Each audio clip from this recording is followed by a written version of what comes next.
Welcome everybody, this is Maui's Best. I'm about to do a Outlaw of Thunder Junction draft here, and I'm excited. I hope you guys are excited as well. As I am recording this is a pre-recorded video. I forgot to have my audio on an accident, so my mic was off and wasn't able to do commentary as the video was happening.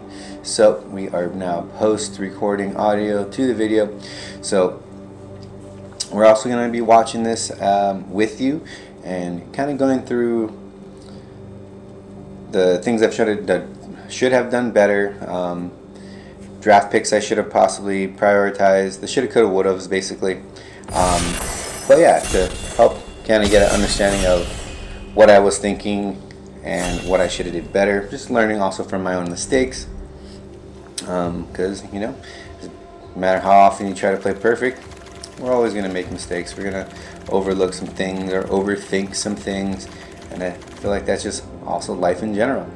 So here we go, we get the pack one pick one, and we see that we got Bruse Tarl, awesome card here, perfect for a pack one pick one to build around. Gives you draw value, gives you creature value. You get just so much out of Bruse if it goes unchecked, and or if you can make the attacks work. We look at the duplication, but not something we want to do, not a one time. Maybe if we're building something a little bit more aggressive, but I like to build more on the mid-range style of decks. I like my decks to progressively get better as the games go later. That's just my style. I generally just never like to fizzle out too early with going with aggro, and don't like to get caught with my pants down with being into control of a build and not hitting the right removal when you need to. So we take the Bruse Tarl, pack one pick one, and we get an amazing follow-up with this. We get Annie Joins Up, which will trigger the Bruse twice, not only on the ETB but on the attacks as well. So we got to take the Annie Joins Up here. It just makes sense to take that now and make that, you know, part of our game plan. So super stoked on the Annie Joins Up and the double triggers, and we might be able to hopefully see some other amazing legends. The only real card that I would want other than the land here would be the Giant Beaver. Nothing really stands out, and deserts we got to prioritize in our color sets when we see them. So we're going to take the land here, the green-white desert, just too good to pass up, and we probably won't see it coming back around. Deserts do get selected pretty high in this format. It's great fixing and just great card in general. This pack here, we could have chose possibly Vraska Joins Up or the Bandit Hall just for the color fixing, but we don't really have any other creatures yet, so the 3/2 flyer is great. Iron Fist Pulverizer is fine. I do feel like the Iron Fist will most likely come back around. Land might have been fine there too, but it's the Scry one. Primal Command, good card to allow us to search for the Bruse Tarl and other modes. I don't know, probably choose the gain life. If not, if in a desperate mode, you can tuck a creature of his. But I like the Bandit here. We're 3 colors. We're going to try to make these 3 colors work. And nothing like getting a Bruse out on turn 3. If we hit the right land drops and the Bandit. So we're going to take Bandit here. Just once again, perfect for what we're trying to do. We see the Paladin here and a Thunder Salvo. Only 2 cards I'm really considering here. There is the 3/4 flyer for 5 with the enter the battlefield 1/1 counter, but Paladin is just too good of a card. It can win games, it can stabilize you, it does a lot. We got Sheriff and High Noon. High Noon, good card to slow your opponents down, really shuts off plot mechanics, where people can't really play multiple spells in a turn. They can't get their free plot and cast another at the same time, so it slows them down.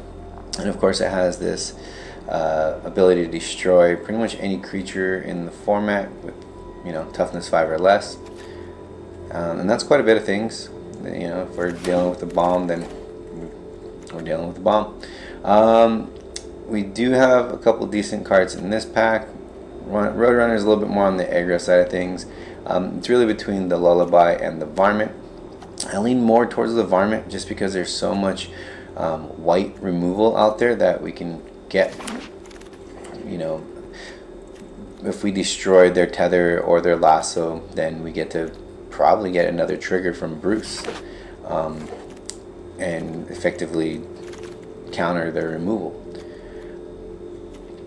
I like Caught in the Crossfire a little more. We're not quite super red or anything, but it's a good option to have.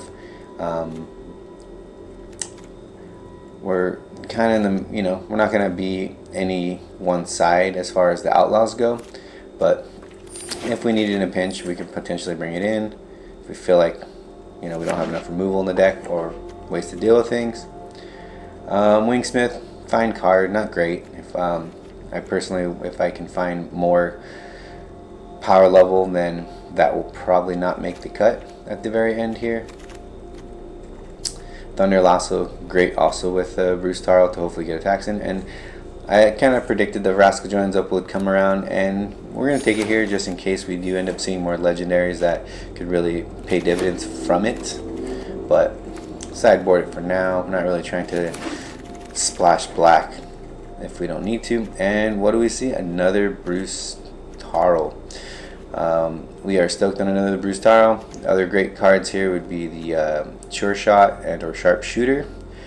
And then there's also a Throw from the Saddle as well in this pack. So a lot of good cards that we would take if Bruse Tarl wasn't here. But we're going to double up on the Bruse Tarl. We're going to just keep valuing away. And there's another Bruse Tarl. And that's why this particular episode's called Beetlejuice, Beetlejuice, Beetlejuice. Because when you say Beetlejuice 3 times, he shows up. And today our Beetlejuice is Bruse Tarl. So Bruse Tarl, Bruse Tarl, Bruse Tarl. Every time we say it, we're going to see a Bruse Tarl.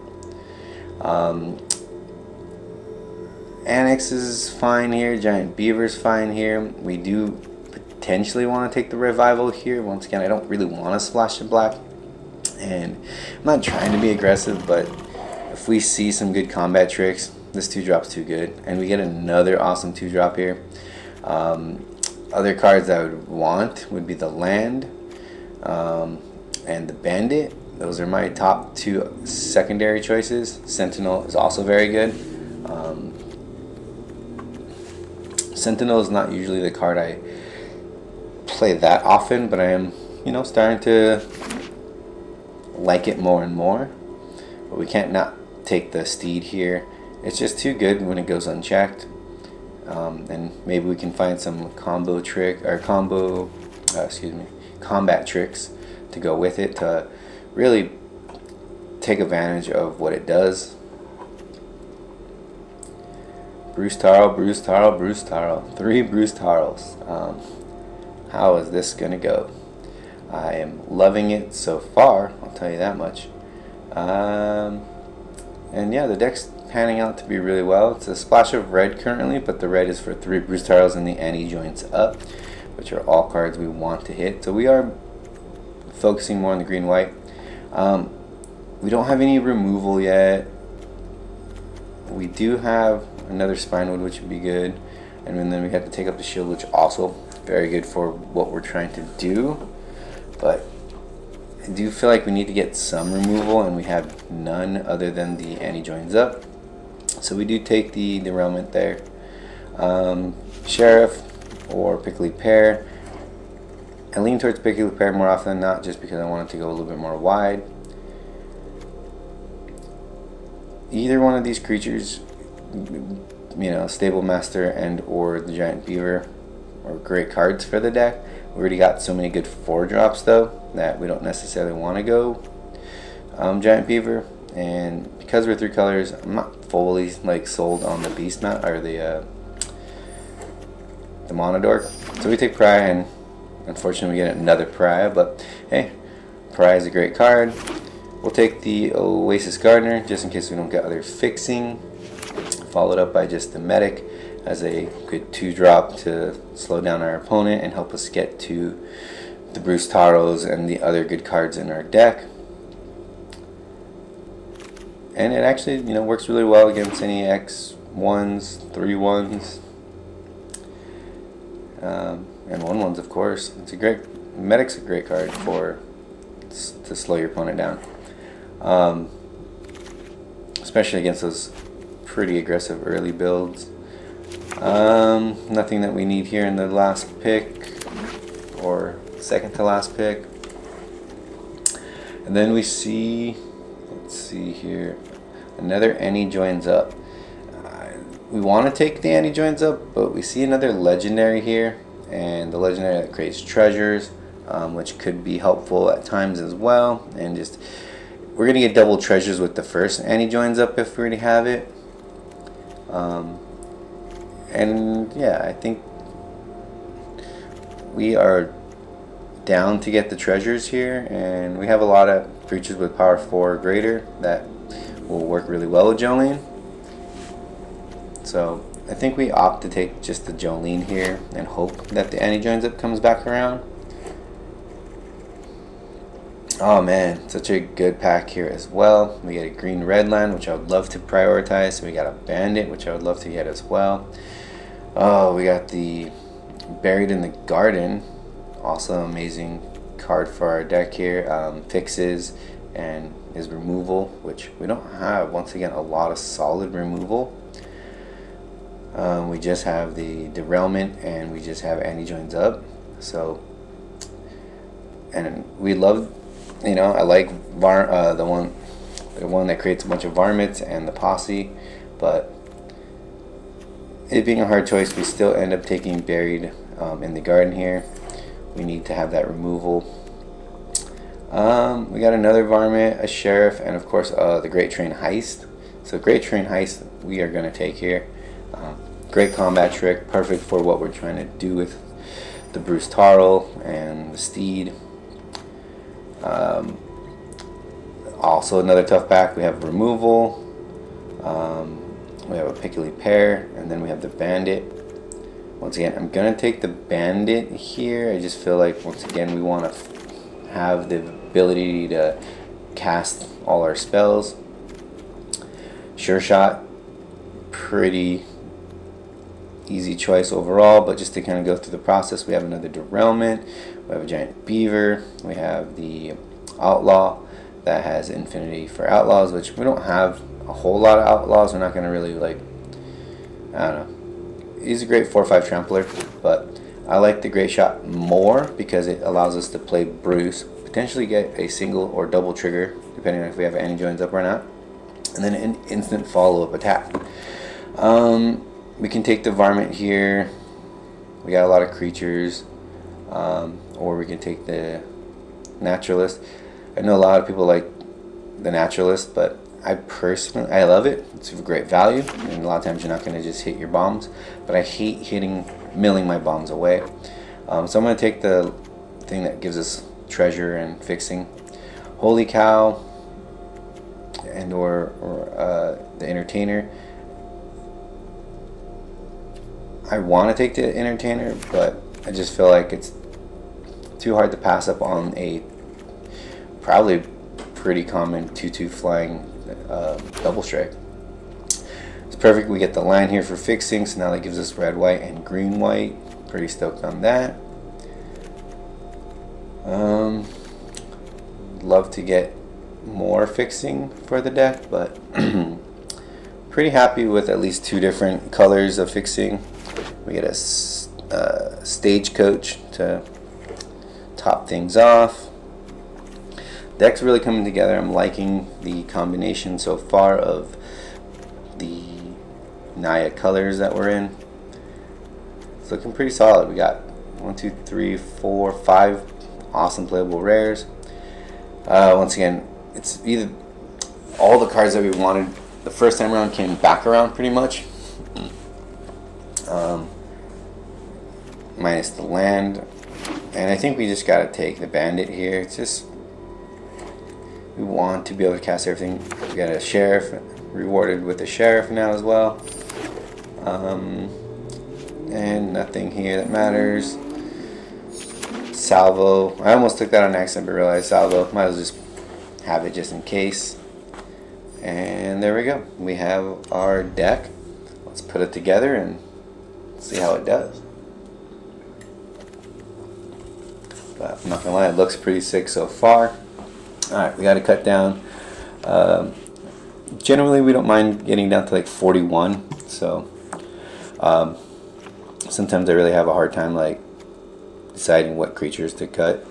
So generally what I like to do is start to cut out all the non-creature spells and then bring them back in based on what creatures we are, you know, building the deck around. And yeah, so let's go ahead and start cutting some of these non-creature spells, and then we're going to go ahead and add them back in later. We're going to cut some of the creatures that we probably just won't be playing, or at least have at priority. We're going to cut the gardener for now. We feel like the land fixing's fine with the 3 bandits and the 2 different lands that can fix, and with the gardener buried in the garden. So don't feel like we need the gardener. And alright, so we got pretty much all our non-creature spells. Now we just gotta figure out what creatures we can also live without. And the wanted griffin, I do like.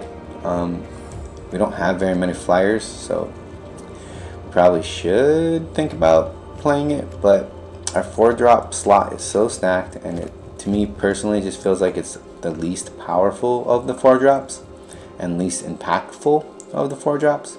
I'd much rather be hitting my Sure Shot or the Bruce Tarl or even the Jolene, even though it is a lot easier to deal with. She is a bit more vulnerable. But that being said, I think we are okay with cutting the Griffin. I don't know what other cuts we can really make as far as the creatures go. We could go down to 2 bandits, but I'm not going to do that. If I were to do that, I should have chosen the sorceries that created tokens. So I'm going to stick with the 3 bandits here and start looking at what other non-creature spells that we are even really bringing in here. Definitely want the lasso combo as well. We want buried in the garden, and we definitely want any joins up. That brings us to 41 cards, and like I said, 41 cards is right up my alley. Pariah, I don't think we need that much. It doesn't really help where we want it to, which is in our attack step. If they're just going to use it to block, then it doesn't really do us any good, and that's what's going to more often happen. The creature's just going to sit there untapped, ready to more or less do nothing, or to just die in some combat. It could be, Pariah's fine. I don't not like it, but it just doesn't fit with what we're doing. Alright, Bruce Tarl, Bruce Tarl, Bruce Tarl. There he is. Alright, Bruce Tarl's our beetlejuice, just like that. Opening hand. Do have 3 of them, so we're hoping that we see it pretty early on. You know, every stage of the game, we're hoping that we have a Bruce Tarl in the beginning, the middle, and the late game. We don't have our green, which is unfortunate, because then we can't get Bruce out on turn 3, but it's okay. We got derailment now to really slow things down if need be. We have a sheriff that we can plot and then get out as a 3/3. Hopefully after the Bruce can get an ox. You see here, that's something that we can cast.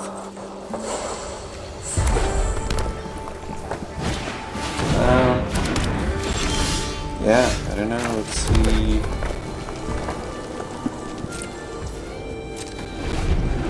Definitely still need that green mana here.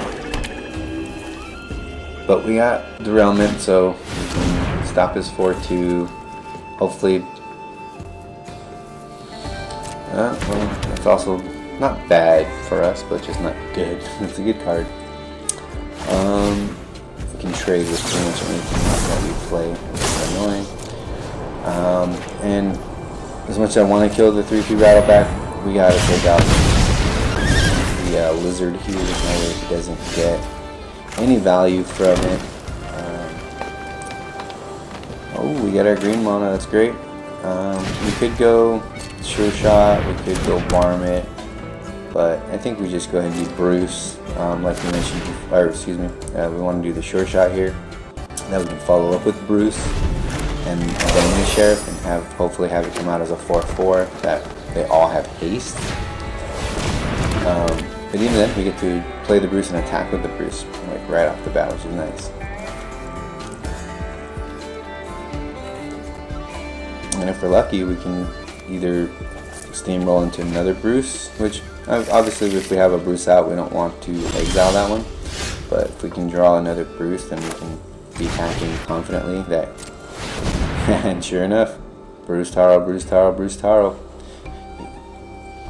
So now we feel good. Now we feel like he has to block this Bruse tarl, which is awesome because then we can do it all over again. And I do feel like we should play the Sheriff here. See, like, having a 4/4 with haste right now is amazing. We can do a triple swing here, and then follow up next turn with a double strike 2/2. Well, excuse me, 2 double strike 2/2s. Pretty solid here. The only card that we really lose to is, no, even then. So like, even if he has Skullduggery or Desert Dew, he doesn't have any deserts. So no matter what we are trading with, either one of his creatures. So that's nice because Bruse tarl will become a 2/1 with Desert Dew. Otherwise he'll become a, and it's simply the same thing. Desert Dew and a Skullduggery are relatively the same thing. It adjusts, the power and toughness by 2 in a sense. If the creature gets bigger or gets smaller, or does it do just straight up -2 at this point? Yeah, Skullduggery. So it makes sense for him to block with the Outcaster here. He still gets the trade that he wants and gets to save his 3/2. Gains a little bit of life there as well. But I mean, like I said, we're pretty stoked on this follow-up. He's gonna have to take quite a bit again, and he doesn't play. Well, he plays one card that we're not liking here. Get him down to 13, and we play a Bruse tarl, and I think we're gonna hold off on attacking with the Bruce this time. We're gonna just let our other 4/4s kind of do all the work here. Because we want our guys to have double strike. We don't want to just easily give up the double strike here. And he still has to trade his rattle back for something. And the Sure Shot, which we don't need the Sure Shot anymore. We got all our 4 power guys that matter out, and we get him down to 1. Should we have attacked the other guy? I mean, maybe, but once again, he just chumps. And I guess we should have attacked, because then, but no, then he would have had that open for something else. Alright, so he's at 1. I mean, what are the chances that we get, oh, he stabilized. What's the chances that we get a Bruse tarl here? Bruse tarl, Bruse tarl, Bruse tarl. Pretty good. And that should do it. All the creatures have double strike. Only one creature needs to get through, because essentially we have 4 4/4s. Now a 5th. And yeah, that does it. We win game 1 with 3 Bruse tarls. The Undying Beetlejuice. That was sick. Man, I can't believe this whole time the volume was off. We'll probably have to redo the recording later in a post video.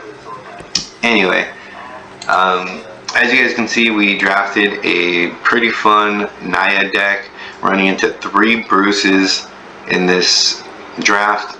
And when you see the Bruce 3 times, you gotta take them. Especially when your first one, your pack 1, pick 1's a Bruce, then you get 2 more, you're running them out there.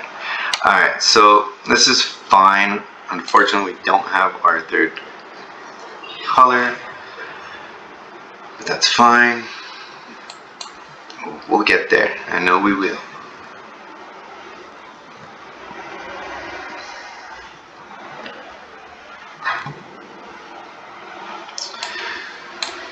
an environment out there. Alright.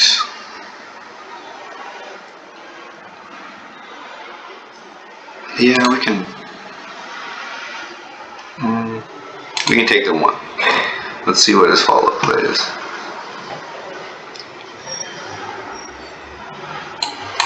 Okay, go.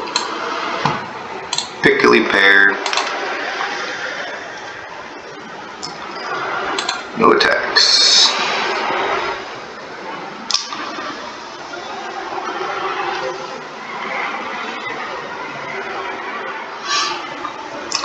Might just run the Mind Raider out next because it's still gonna be able to block with this guy or double. Well, we'll see. Maybe we do just run out the Cactus Sure Shot.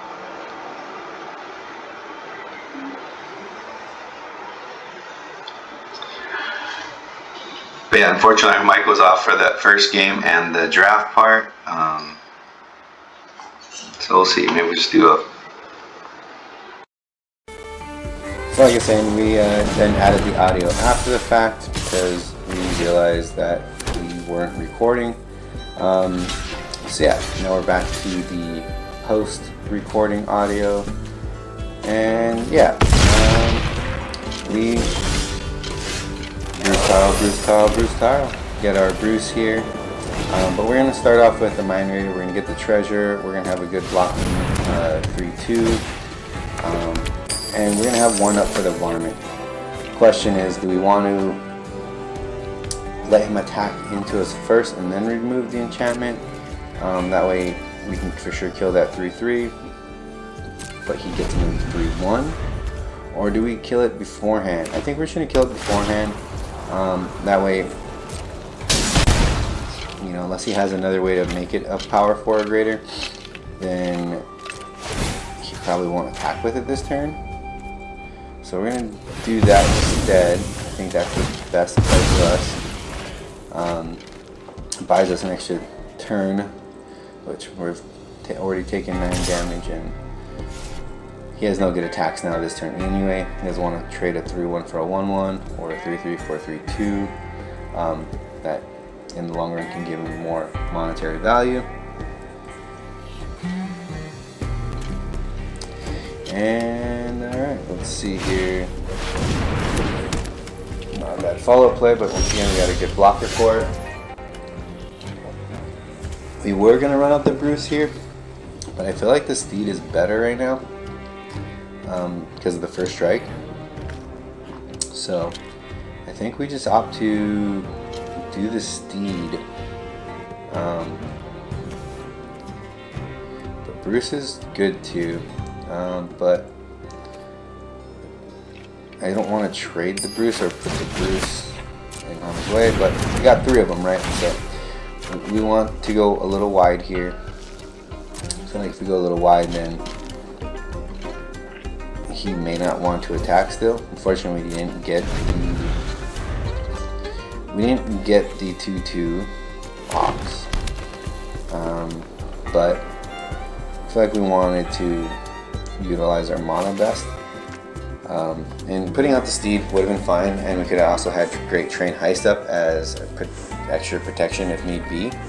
So maybe we blew it on not playing the Steed, because if he has removal here, he has he has okay attacks on us.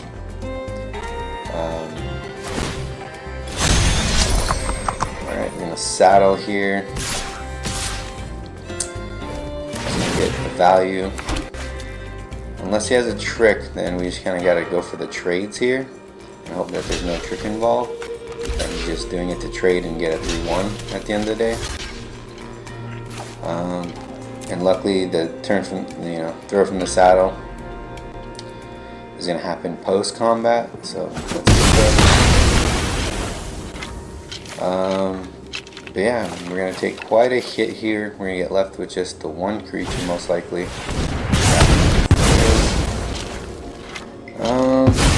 But hopefully that does it for removal for now. So not bad. We got 6 mana. We got a few ways here. We can do Sure Shot, Steed, and Sheriff, and I think that's a decent play for us here.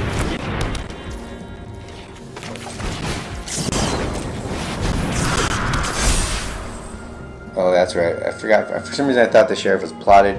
So yeah, we end up casting just the Sheriff here instead of the Sure Shot, because otherwise we lose out on being able to cast the Sheriff. We only have till the end of turn for that one. So that was our best play. And we get 2 for 1. So things aren't looking great at this point. We're for sure taking 4, and sadly probably have to just trade for a 3-1 here, otherwise we'd be taking 7. Pretty big risk. We do got the Paladin to trade with if we need to, or no, better yet, we can just do a, we're gonna have to just play the Buried in the Garden and hope that he doesn't have pump spells to really finish the job and be left at 3. That's all we can really do right now. That will stabilize on the following turn, hopefully. Yeah. Alright, we're hoping he whiffs. We go down to 3. And he follows it up with a Cactarantula. Not great for us, by any means. Land. So let's try to stabilize here. Worst comes to worst, we have the ability to trade with the Cactarantula, but we also have the ability to give Cactarantula first strike. Nice little combat trick if we need to run it that way. We're hoping that we can hold on to this heist, Great Train heist. But we'll see. We're hoping.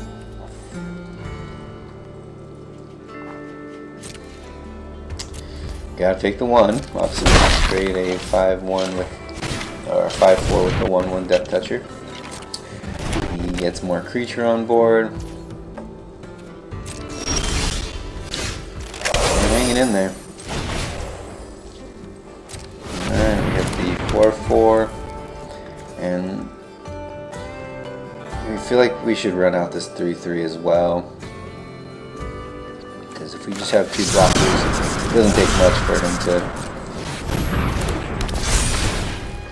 you know, cancel out.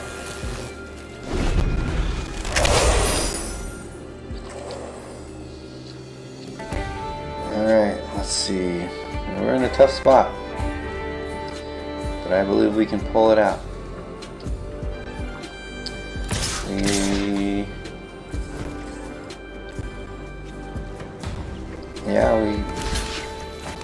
We're gonna throw the, unless we gain life, we're gonna back that 1/1. That's why.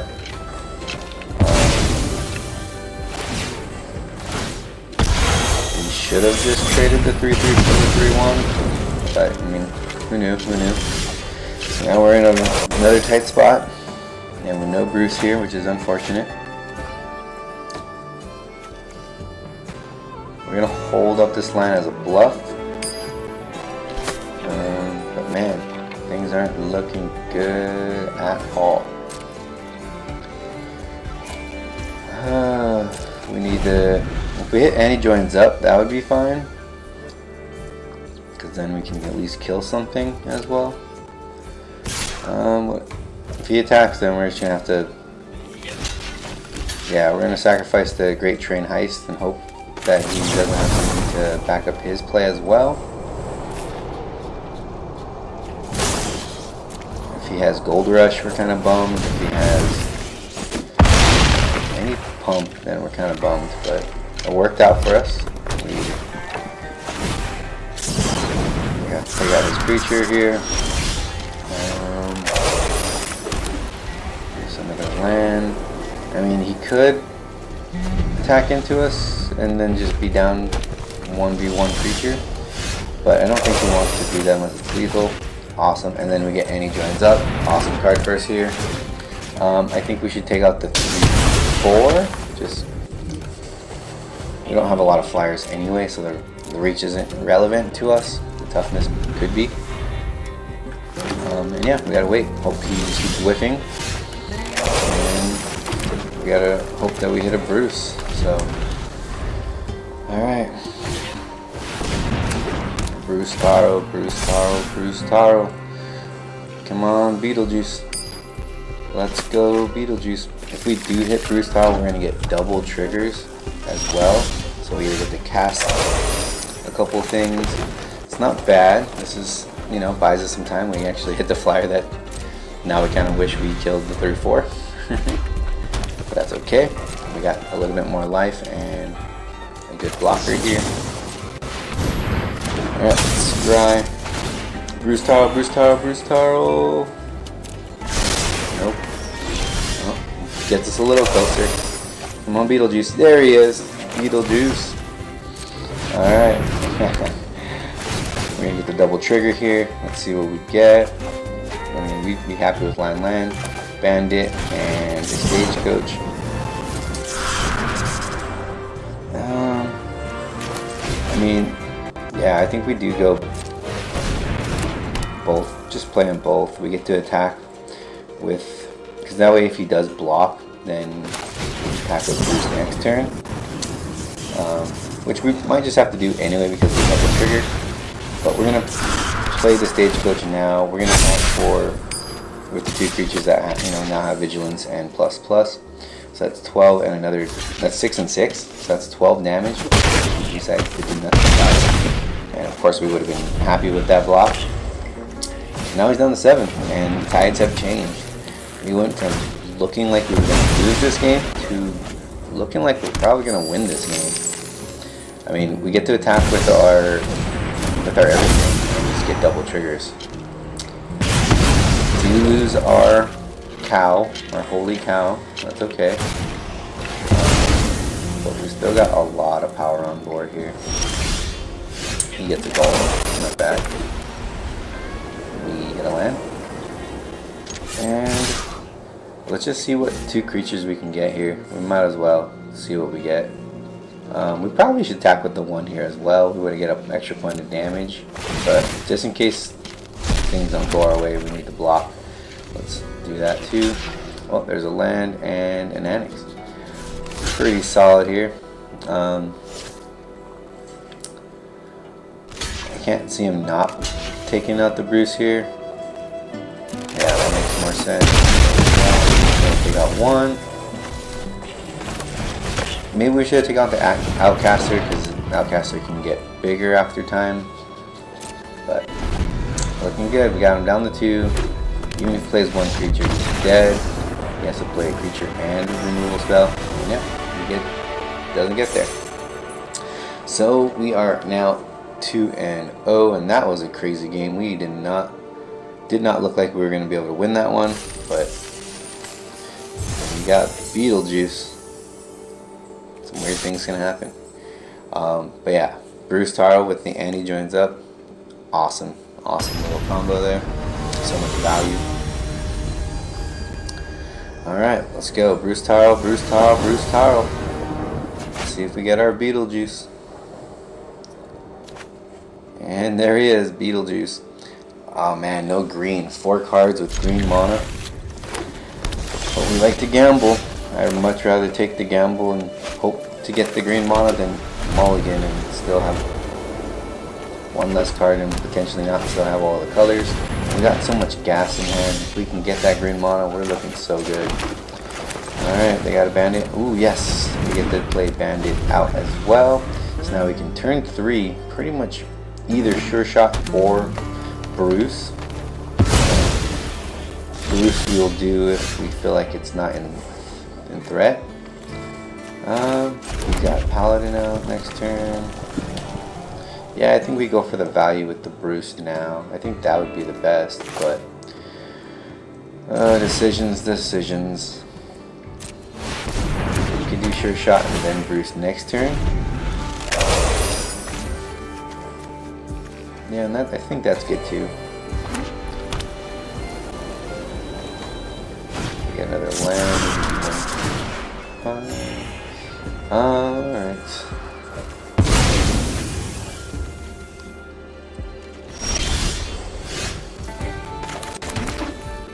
Bruce Tarl, man. It's tapped.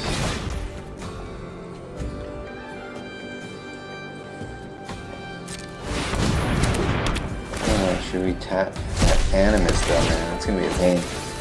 We're gonna definitely take some damage from the Animist.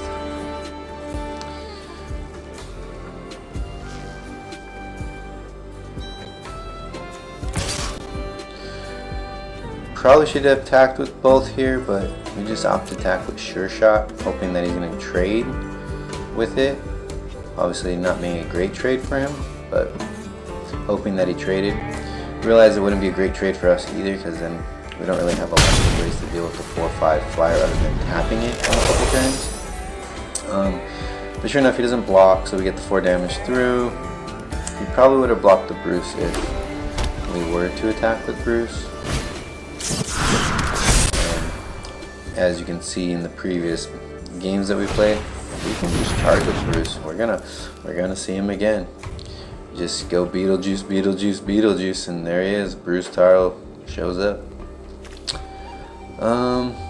But damn, he's got quite a board building. It's a lot of lifelink. Next turn we should probably play 2 creatures here. We could attack out and then just have the Great Train as an option. It's probably not a bad idea. Not the block, then I don't know. I think we should have ran out attacks first. So I do realize that was the mistake there. If we were to attack with the Sure Shot, the Bruce, and the 2/2, then we for sure get to kill some things. But instead we just run out the 2/2 so we can start tapping things and maybe have a much better heist here later on. And we could flash out the Holy Cow. We're gonna take the 4/5 the 4 life in the air.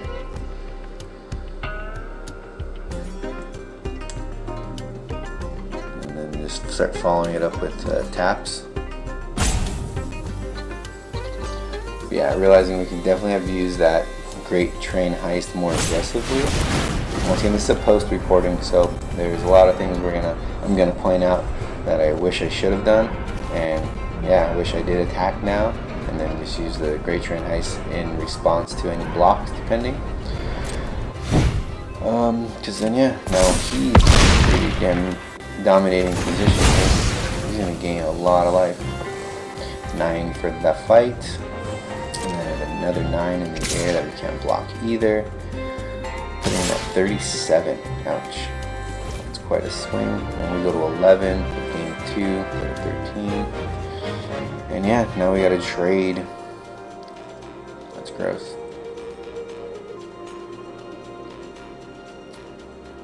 Pretty gross. We can either take this or just trade with it. I think we trade with it,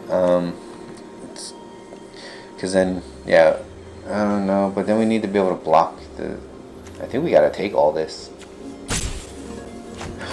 That's a lot to take, but I think we gotta take the 14.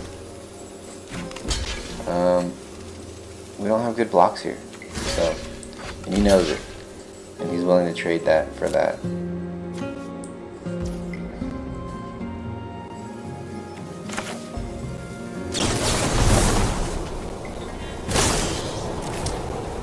Yeah, we poorly used the Great Train heist here just to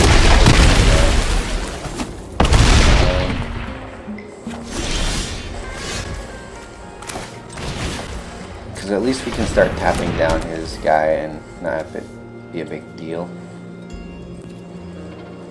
We get the speed out and leave mana available to tap the 4/5 flying Animist. And yeah, I think we're okay with that. I mean, I wish we used the Great Train heist a little better and effectively, but it is what it is. We start chipping away here a little bit. We get them down to 33.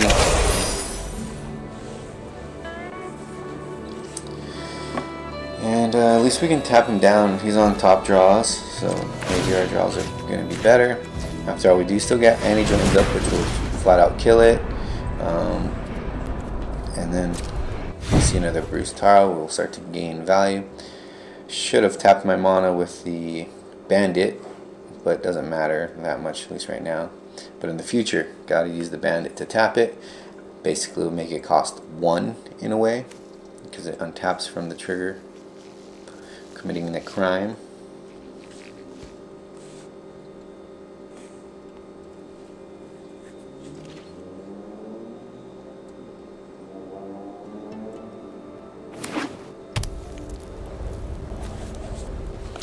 And yeah, this is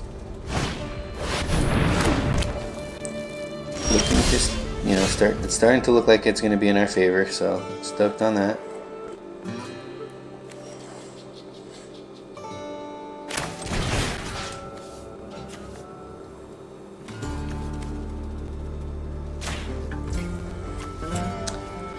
And we draw Buried in the Garden, and that's another great way to deal with the Animist here. Super stoked on that.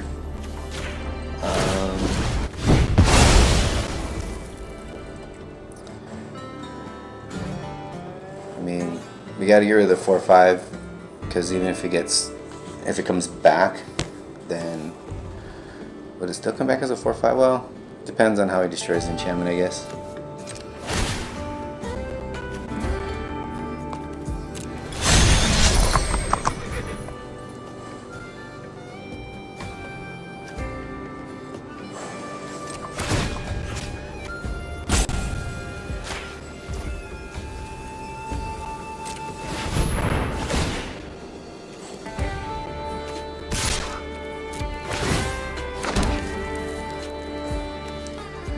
Alright. We get a 3/3. He can't do any good blocks here other than just gain 1 life, but we still get the 3/3, which is worth it. We gain a little bit of life as well. It's a great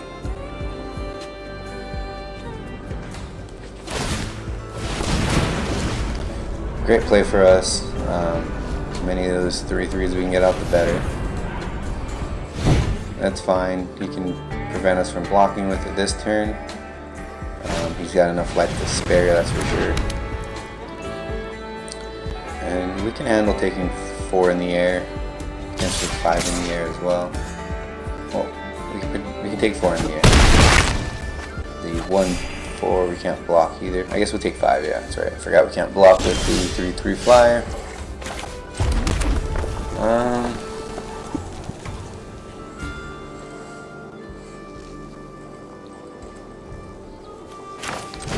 So if we tap the 4/3, we can mount the Steve, make another 3/3,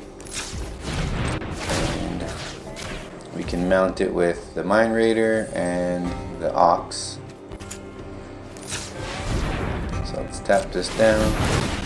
And then, you know what, we end up realizing, once again, this is post-recording, so we were meaning to mount the creature before moving into combat, but we just quickly, we even looked at it, which is silly. We looked at it, got sidetracked in our head, and then just went to combat. For some reason, we just brain farted and thought we mounted it, even though we looked at it. We messed up. We just realized too that, you know what, we gotta still attack. That we gain 2 life at least, so we might as well attack anyway. Yeah, see, there's us saying, oops, forgot to mount it, forgot to get our 3/3 out of the deal, and attack this creature for essentially no reason. So pretty silly play on our part. Definitely wished we didn't do it that way. We were supposed to mount it, get a 3/3 out of the deal. But you know, we're looking alright. We still are in a healthy life total with a healthy amount of creatures, and our opponent just kind of, and now he's on the heels in my opinion. So if he were to attack right now, he knows that what we did last turn we could do again, but properly. So our opponent could have easily done made it so one of our creatures can't block, and then we have to opt to trade. But once again, we have 2 blockers now for his 4/3 flying vigilance, and he just doesn't have enough creatures to block with on the on the lashback. So I'm pretty sure opponent just has to pass the turn here. And sure enough, he passes through combat and moves to the end step here. We flash on our holy cow. We say Bruse tarl, Bruse tarl, Bruse tarl. Annex. We're hunting for the Bruse tarl. Come on, Bruse tarl. No, not yet, not yet. We'll get our beetlejuice. So like the turn before, we want to be able to attack with Steed, but realize we can't attack with the Steed here, and no point of attacking with the 3/3s yet. So we're gonna wait one more turn. This time we're gonna, at the end of the turn, tap his 4/3 flyer, and that should make it so we can attack the next turn. Yeah. So we tap the 4/3 flyer on our turn. We were planning to tap the 1/4, but we forgot that that thing is a mountain creature, so we can't tap that. But we can tap the 1/3 and still get a great attack with the Steed here, because with the Steed it has first strike. So even if he blocks everything, we kill the 2/1/1s and still get our 3/3 flyer, and our guy doesn't die. So we have to tap the 1/3 here though. That way our Steed won't die, because then he doesn't have enough power to get through on the Steed. So we'll tap that here, and we will crew this up or mount it with these 2. Once again, realize we should have played the varmint, crewed it with the varmint. Doesn't matter, we're not attacking with those 3/2s anyway, not yet anyway. Although we could have, it would have been a little extra damage attacking with the 3/2, because his only good block is either blocking the 3/2 or yeah, we should even attack with sure shot here as well, but because we're gonna have 2 3/3 flyers now, so we should attack with sure shot, but that's okay. We're playing a long game, and the long game take it slow. Our opponent is at best, drawing 1 card a turn. At best, he can kill something of ours, which if he's going to kill something, it's probably going to be the Steed. We've already gotten so much value from the Steed, creating 2 3/3 flyers, and those 2 3/3 flyers have more than enough to help stabilize and do a lot. His keeper is kind of annoying here, but it's okay. We can always tap his keeper at the end of turn.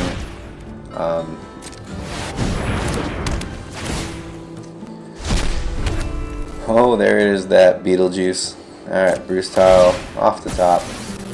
Let's make our flying ox and our other ox just go nuts here. Alright, so we attack with all the oxes, all the flyers.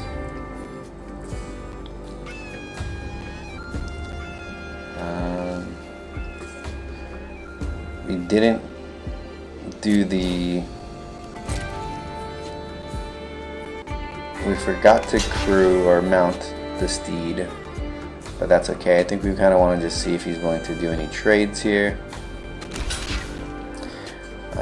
Not too many trades that he needs to make, being in the life total that he's at, so totally understand if he just takes a lot of this. Now we wish we had the great train heist, because then we would just flat out win, and we'd get to do double Steed twice. We'd get Bruse tarl combat twice. This deck is awesome. This is probably one of my favorite decks I've got to draft and build. So much value with the beetlejuice, Bruse tarl. And yeah, we're looking like we're in a great spot here. Before combat, we can either tap his 4/3 or tap his 4-2. I think we want to tap the 4-3 here though, just because we didn't really leave any good. Well, I mean, we have our 4-4 blocker, so I don't know, we should have probably still just tapped the 2-2, but we opt to tap the 4-3 here, because then that makes it so he has to tap something of ours during combat, which I'm once again thinking that we should start tapping the key, his tapper. That way he has to use it on his turn, which is way less effective.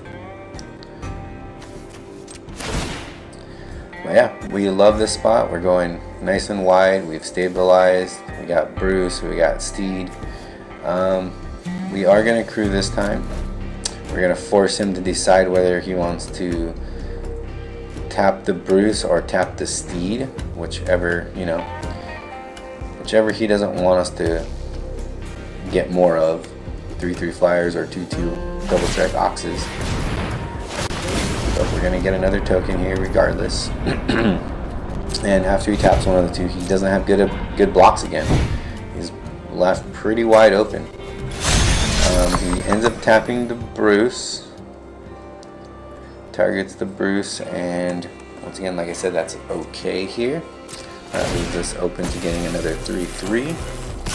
And yeah, the Steed doing work, getting a lot of value here.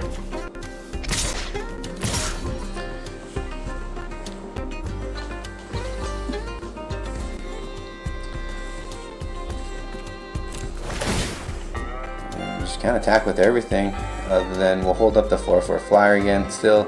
4-4 breach, sure shot. Although we should be attacking with it. That's okay. Another 3-3 flyer.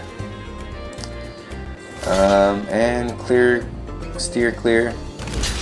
He hits the steer, but we really get value out of it, so that's great. He could have killed the steer, probably would have been the better kill, because then it turns off the double strike of the oxes.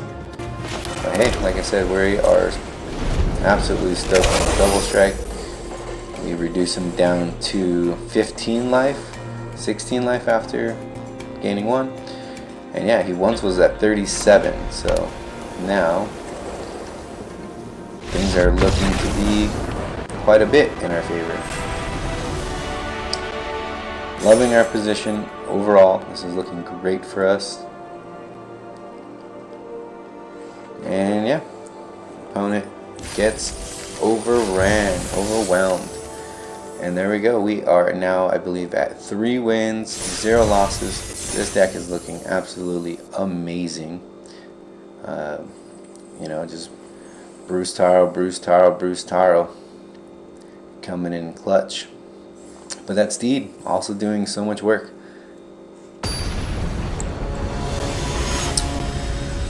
Alright, here we go. 3 wins, 0 losses. Loving this deck. It just does so much work. And Bruce tarl, there he is. We got our Beetlejuice. We don't have the white source that we need, but you know, we're gonna gamble. We like the hand. We have the Realmant to deal with anything big that gets in the way. I have faith in our deck. It's been performing so well so far. Why not believe in it still? Holy cow. I mean, if we get that white mana, we got a great 2-2 flying double strike. There's our white source. Unfortunately, not quite on curve with the holy cow and the other cards in hand. Opponent opts for the treasure instead, which wanted the red. I get it. A few options here. Him being in black, we gotta definitely be worried about removal, but we gotta hope that we hit a ox here as well. Do it.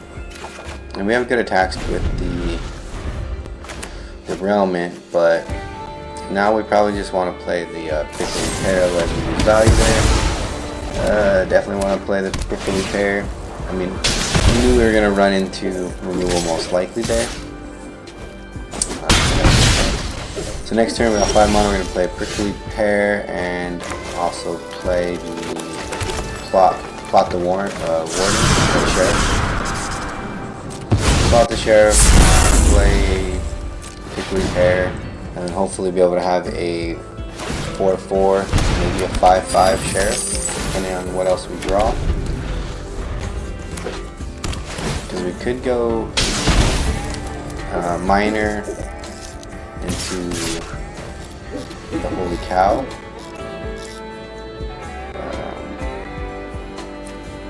I just feel like we gotta. If we block the 1/1, if we block the 2/2 and he has Skullduggery, then we lose out on 2 creatures here. But if we just block the 1/1 and he does Skullduggery, then I guess we just lose out on 1 creature.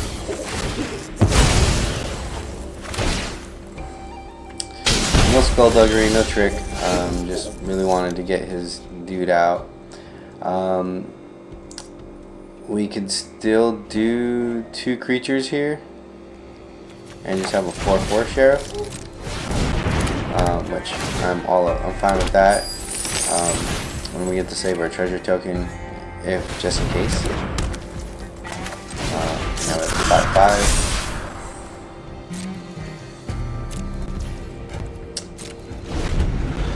No need to attack. We have better. I mean, we could attack, but we're gonna hold up for better blocks just in case he does have removal for the 5/5. We want to not give him good attacks if possible. And yeah, our 5/5 is pretty good right now, as long as he doesn't have tricks removal, which it doesn't look like he does. We're not gonna do this now. It's instant speed, so we might as well wait. We can tap something. I think we should have made our Trampler a 4/2 and just attacked with that. But if we tap with a 5/5 here and the 3/2, and then we leave the Realmant up for potential 2-for-1s on the blocking of the 5/5. Yep, that works too. We'll take that. Deal a little damage, kill a creature, and have just enough mana for our Holy Cow still. Or well, keep our Holy Cow like hidden. Alright, and we got Derailment just in case.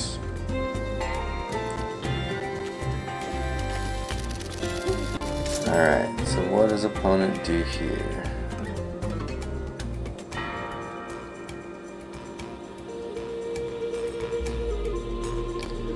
We definitely want to get the anti-joins out soon just in case we do hit our second Bruce, our Beetlejuice.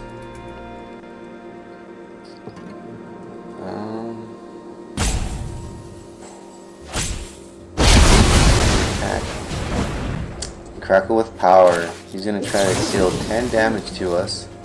We're going to go to 1.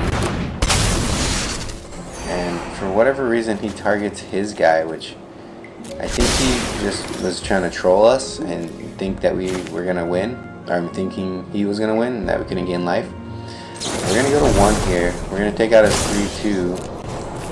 And he's going to take out his other guy instead of our 5/5.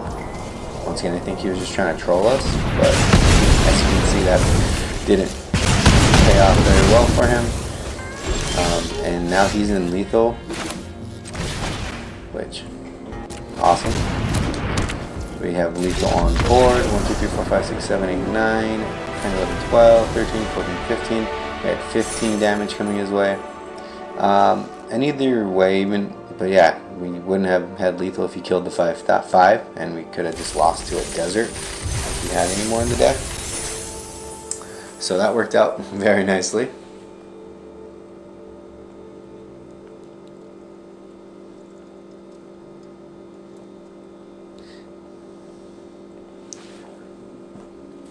And man, what a timely Holy Cow. Very pun. Holy cow, just saved our life. So that was cool. Now we are 4-0 with this lovely naya Bruse tarl deck. And man, does it feel good. Bruse tarl is crushing it. And when it combos or goes off with the Annie joins up, oh man, it is so good. We haven't really seen, well, there it is. I was gonna say we haven't really seen Jolene, but here we go. Bruse tarl, Bruse tarl, Bruse tarl. There he is. We take the gamble here. We're all about taking the gamble. We're up games, and if we just hit a couple more lands of any kind, we get to play Bruce as well. The game is acting a little slow here to start, which always scares me. I've lost games to internet connection, so that's never fun. We got another green card here, so slow to Paladin, but at least we got a 2-drop, and we have Derailment, so we get some early plays if so. Nice. We got an awesome turn 2 green mana. We could go with the aggression, but I'd rather go with a turn 4 paladin, turn 4 plot paladin, and or turn 3, excuse me. Either do a turn 3 Bruce or a turn 3 plotted paladin. Both are very good here. That's okay with us. Great card, obviously. May get bigger as the game goes on. Let's see if he has a desert to make him bigger, and he does. We got the garden. I don't think we necessarily need to obviously run the garden here. We're going to save it for something more dangerous. We're going to get Bruce out, hopefully get some value. Nice, we get the Ox. I mean, no matter what, you get value from Bruce. That's the great thing about Bruce. You hit a land, you get a 2/2. You don't hit a land, you get to play the card. And there's nothing in the deck that is over 5 mana, which is the Paladin. That's the most expensive card, so we can cast anything we play. I guess the Great Train Heist is like the only thing, so thank goodness we drew it. It's like the only thing we wouldn't want to run into or basically exile from the top unless we have enough mana for the tricks of it. But it's too polarizing, I guess. And so we have Derailment here, so no matter what, we can kill both creatures. And that's what we're going to do here. We're going to reduce them down to 0 creatures. We're going to kill the 3/4 and then use Bruce to kill the 1/4. Pretty awesome spot for us here.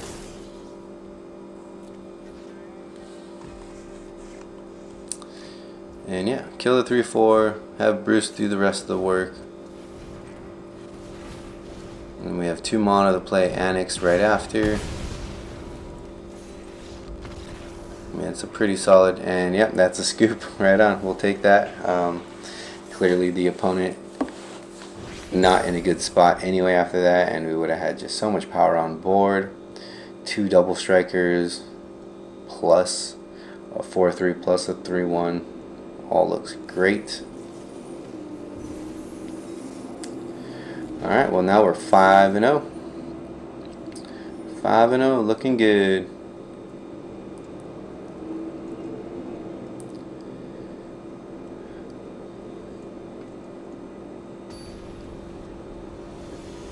Alright, Bruse tarl, Bruse tarl, Bruse tarl. Can he make like Beetlejuice and show up in the opening hand again?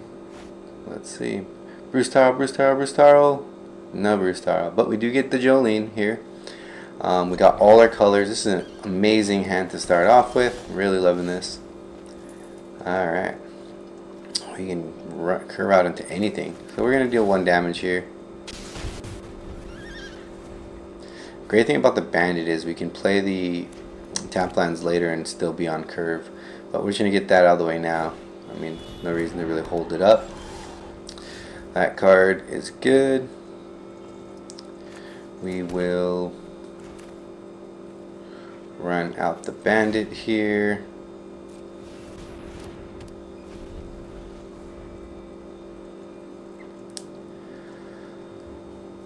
And what does he play?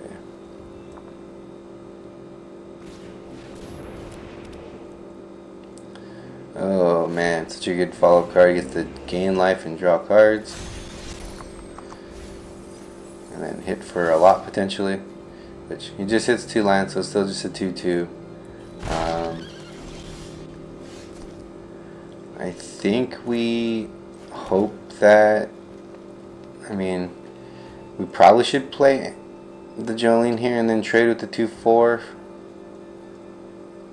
But if he sees the Jolene, maybe he can throw off the saddle or something and kill it, and that's not going to be good. So I think our better play is hope that Holy Cow can sneak in for a favorable block here. Granted, if he does mill even 1 creature, it's not going to work. But I think we take our chance here with the Holy Cow. Allows us to dig a little as well.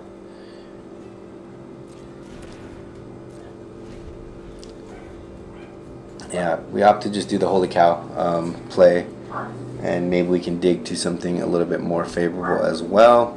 Once again, we got Derailment, we got Buried in the Garden, we have Any Joins Up, or maybe we just get to see a Bruce. Which Bruce tarl, right? Maybe we'll get there. So he saddles, gets to draw a card, gets to gain a life. Opponent getting value here. And sure enough, 2 lands. So at best he can only attack with a 2/2. If he has a trick, then he's gonna have to pull the trick out of his hat in order to save his 2/2. And we're willing to trade our 2/2 flyer for that, because as the game goes later, it's just gonna be harder and harder to deal with. And yeah, we will go ahead and just straight up block that. Get rid of the land here. We got a land. Really want to see the Bruce somewhere. Alright, no trick. That's great. Any trick would have been a bummer. Even Snake Skin. But no Snake Skin Veil, no Gold Rush, no Take Up the Shield, no Pump. Love it. What does he play or plot? What's he planning? We could run out the Varmint and Jolene, or we can just run out the Paladin. I think we're gonna run out the Paladin. Unless he plays something, I mean, that's pretty annoying. It's not a bad combo. Scry, gain life, exile, pseudo vigilance, basically. So yeah, definitely need to play. Well, now we can play Bruce. I did say Bruce tarl 3 times. I think we're gonna go with the Bruce here.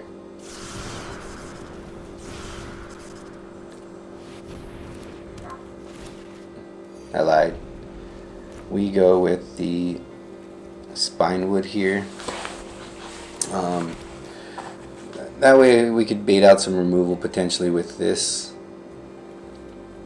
and he kind of has to remove it in order to get favorable attacks in. Otherwise, yeah, I mean, hey, perfect. That's the best type of removal that we could hope for with Varmint in hand. But now thinking, if we were to have played the Bruce, which would have been better, we would have got ETB twice with Bruce. But at least we still get ETB twice with Paladin, and we can do an instant speed Paladin. So for whatever reason he chooses not to exile both. Don't understand that, because I think he could have honestly saddled it again, gaining another life and drawing another card. So he definitely blew that play, which we'll take. We'll take any mistakes we can. Jeez, is that an Animist? It's an Animist. Another Animist that we got to deal with here. Jolene and Varmint seem perfectly fine here. Reason why we're doing the Jolene is maybe we can kill the 4/2 with treasures after time.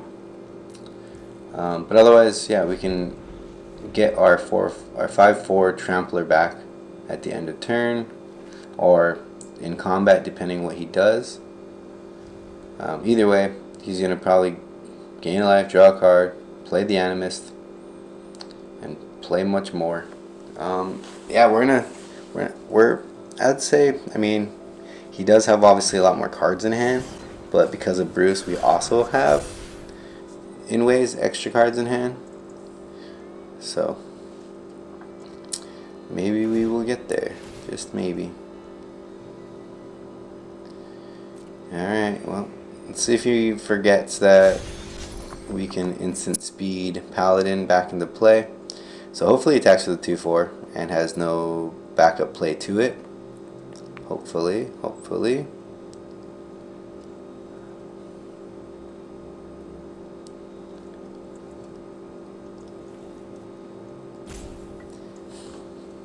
If he doesn't attack, then to me that just kind of signals that he doesn't have like a pump spell or clear shot.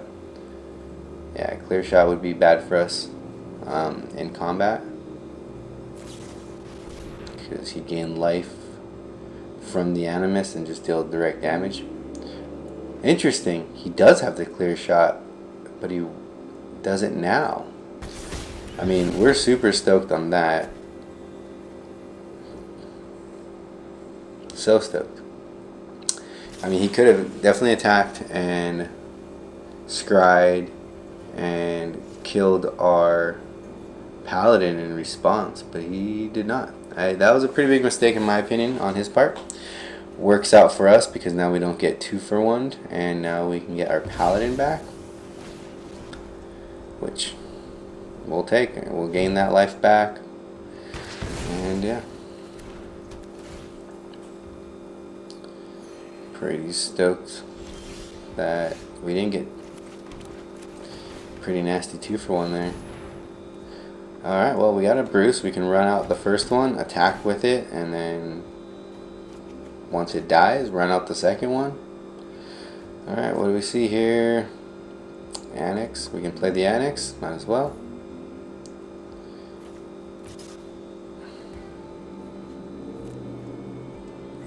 We'll get some combat first.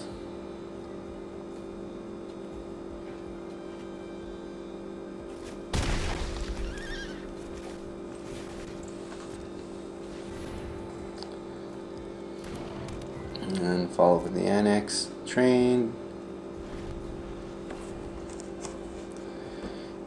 Alright.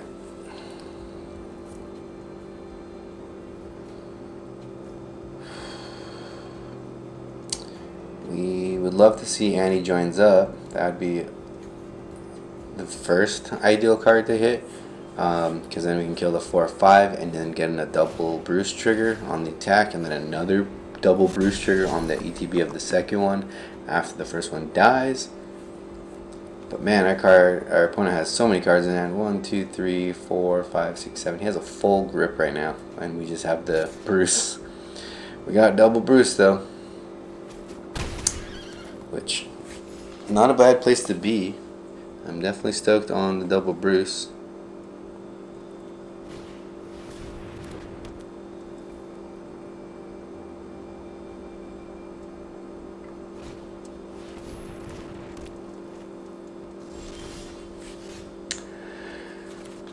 Alright, Varmint, Squirrel. So we're going to attack with Bruce for sure, and probably should attack with Paladin here as well.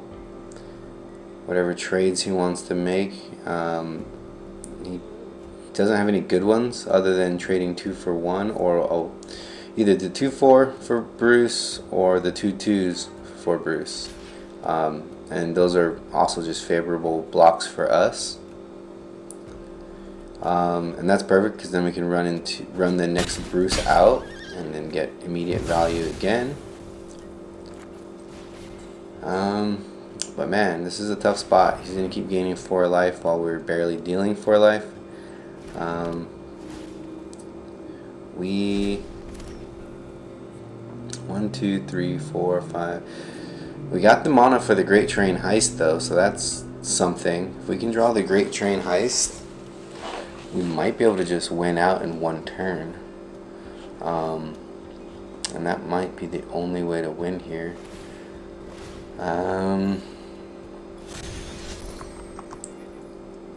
Cause yeah, it's not looking. Gains a life, draws a card. He's gaining 5 life a turn, and we're going to be able to attack for a lot, but I just don't know if it's going to be enough. Ugh, another 3/4 flyer, making us 4/5. Oh, nice. Well, I mean, I guess that makes sense. It makes it so the Bruce can't attack comfortably. So that's fine. At least we got a tap down. Tap down can help some things. But man, we're not looking good here. We can attack with the double strike, guys. No, I think we can just attack with just a 5/4 paladin, really. That's the only good attack we have right now. We could attack with the 3/1 next time. We're trying to scry. Maybe we should attack the 3/1 just to scry card. Because, yeah, once again, I think the only way we can win this is if we hit the Great Train Heist. Whew. Otherwise, we're going to take 7 next turn.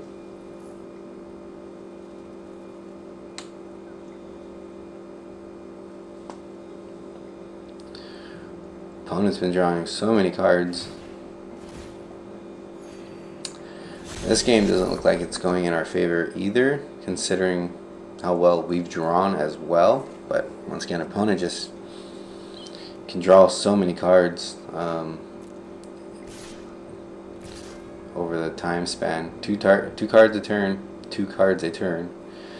It's pretty solid while still being in the head with life and damage here. So we're going to take 7, go to 9. He goes right back up to 24. Probably going to play at least 1 or 2 creatures. Yep. Well, that's not the Great Train Heist.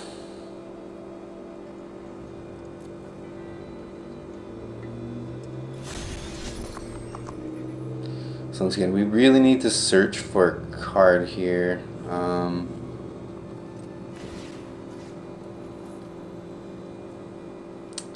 I feel like we do need to attack with the Bruce as well. So if we tap down the 3/5, we can't even tap down the 3/5. They're both they are both mountain creatures. Alright, so I think we just attack for the 5/4 and the 3/1 and hope to scry something good. We really need to hit the Great Train Heist, or we're kind of done for. Stagecoach. Great card, but it's not going to win us the game. But yeah, we can't do it. We need the Great Train Heist. That card just does not do it. So unfortunately, we're just playing off the top here. We're gonna hope for the best. We're gonna get him down to 19. We're going to be able to tap his 4/5 flyer. We get the last a couple of turns thanks to the 2/2 here.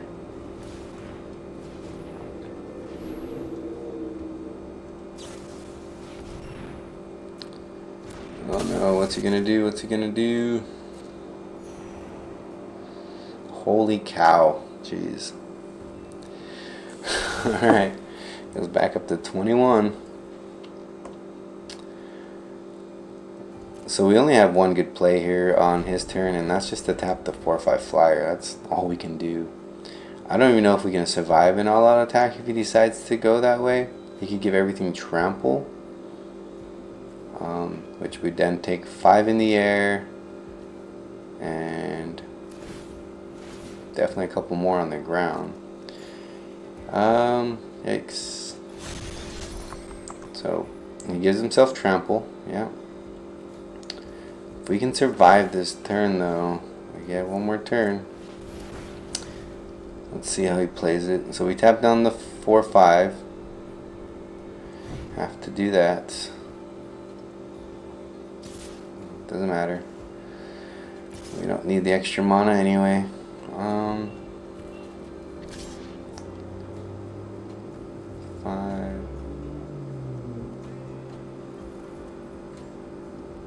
5, 6, 7, 8, 9. So it's exactly 9.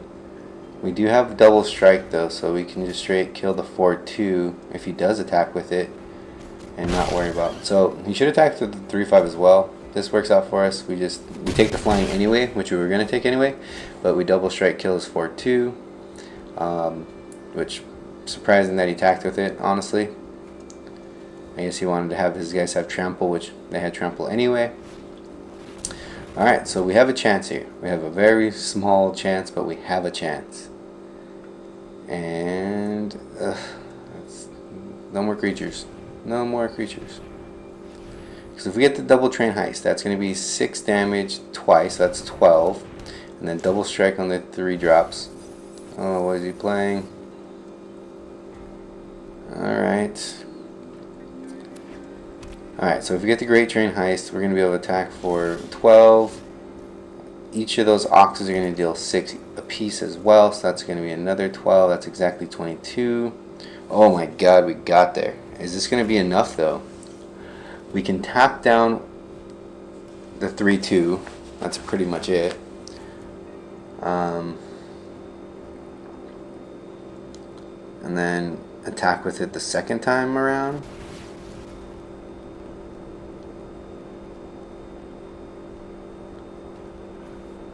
We get to attack with the Bruce twice. Oh man. For a second I almost messed up. I should have tapped the bandit for the mana so I can attack with it as well. But let's see, 1, 2, 3, 4, 5, 6, 7. So we can still do all of it. But yeah, we should have definitely have tapped with it. Should have tapped the bandit plus 1 mana to tap that creature, and then attacked for everything.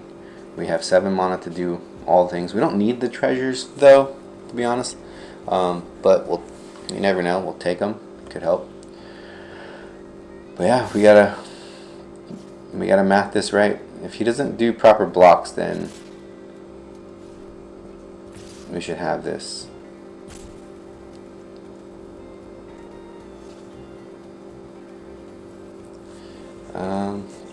Yeah, we attack with the 1, 2, 3, 4, 5, 6.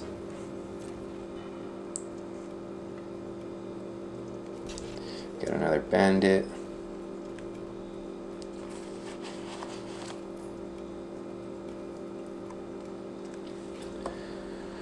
Alright, so the Bruce is going to be able to kill this on the first go.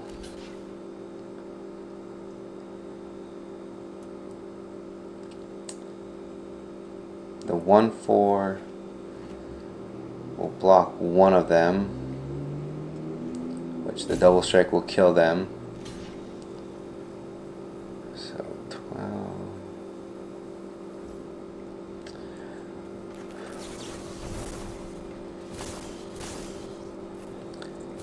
He does opt to block the trample. So I think that worked out better for us because he still takes 1 and takes 6 instead now. We'll do all the modes, and I think that's enough math. We target him, so whenever he gets dealt damage, we get treasures for each creature dealing damage to him. I think that's going to do it though. Bruce will kill him, that will die, and then we're going to be able to hit for 3, 4, 5, 6 plus another. Yeah, the double strike is going to be so gross here. I don't think he was expecting the Great Train Heist here. The only out. We hit our only out, man. We were going to reserve the good game. We don't know if it is yet. We don't want to overstep and end up not having the win. That would be a bummer. Opponent, does he have anything? Ooh, he has enough to kill the Bruce.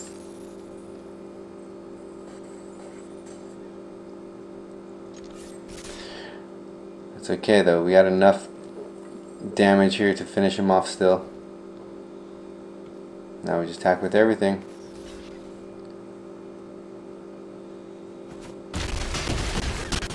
Whew, that was a close game. And then with the trample carrying over, no matter what, we get there. Wow, what a game that was. Well, hopefully you guys enjoyed that one. That one was intense. Came down to the one out, and we got there. The one out, the Great Train Heist. This deck is just performing so well. We are now 6-0. All we need is one more game to go. Oh man, we're looking so good too.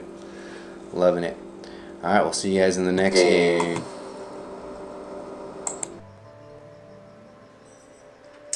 Alright. We got another awesome hand. But we do need white for this hand to work. We've taken many gambles and we take this one as this is the one that we don't take. But now we're missing the red. And I think we do. We take it. It's the first time we've actually mulliganed this entire time. We should have just took the gamble on the other hand. Basically the same thing, except now we're just down one card. Well, we hit our red instantly, so that is pretty awesome. And Beetlejuice, Beetlejuice, Beetlejuice. We got 2 Bruce with the double trigger. Oh man, how do we lose this one, right? Our hand, everything just looks so good.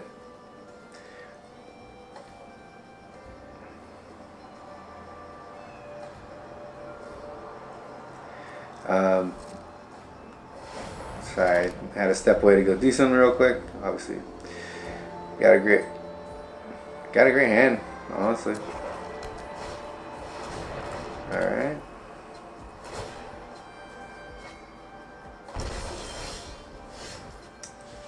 Still another solid 2-drop.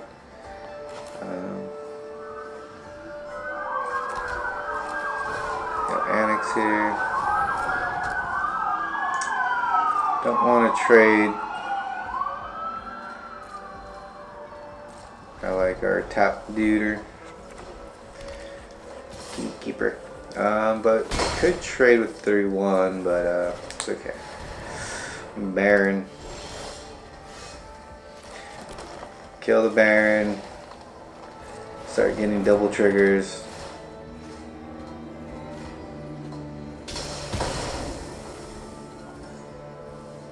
Attack for 5.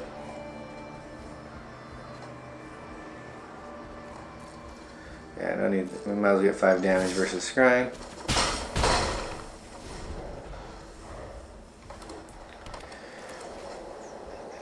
Got a next turn double triggered Bruce Tarl. Alright.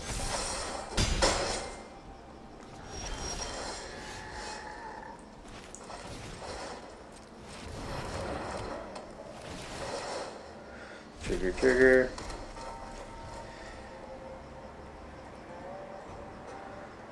Not bad. Can't attack though.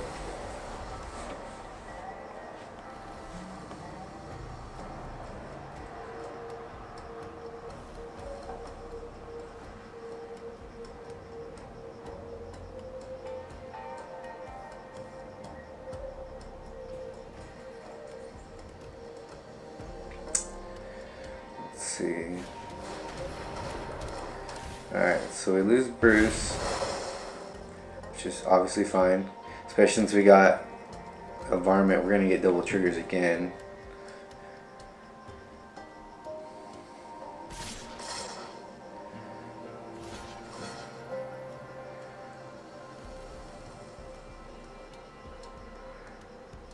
I think we're going to keep the Ox, actually, thinking about it.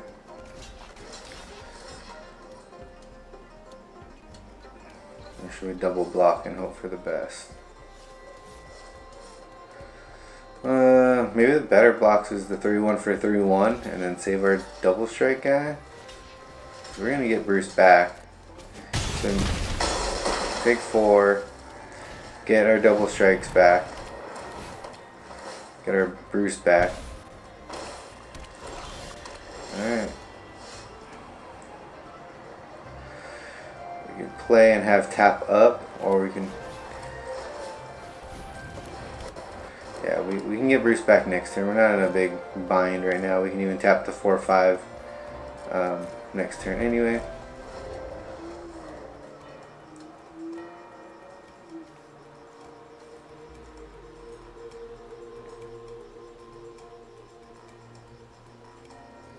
And next turn we can do Varmint, hold up for a block, or either way get Bruce at instant speed with the double trigger.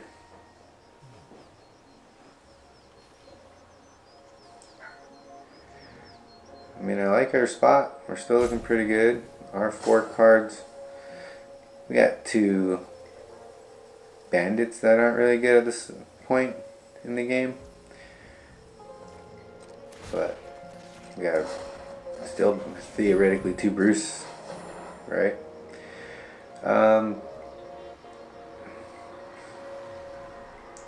So skips combat. Clearly doesn't have a good combat.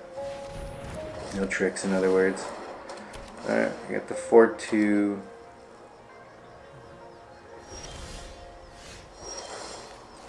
Get on the force. That's pretty awesome.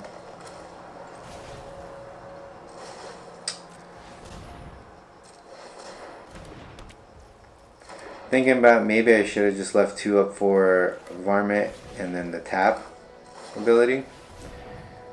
But yeah, we probably should have just did that. We didn't need to get a... We definitely didn't need to get this bandit out there.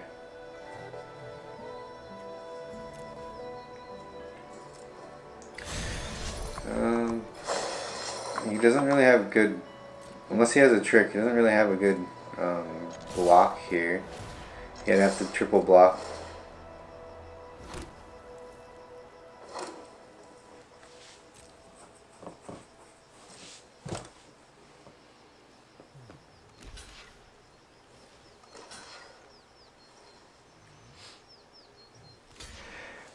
Oh yeah, I forgot. Actually, he can just double. He has the 2 mana to make it indestructible, so I don't know. I guess we just traded our 2-2 for a token, which is kind of bad. Alright, that was a bad attack. That was probably our bigger mistake of the game so far. Could have waited for a better spot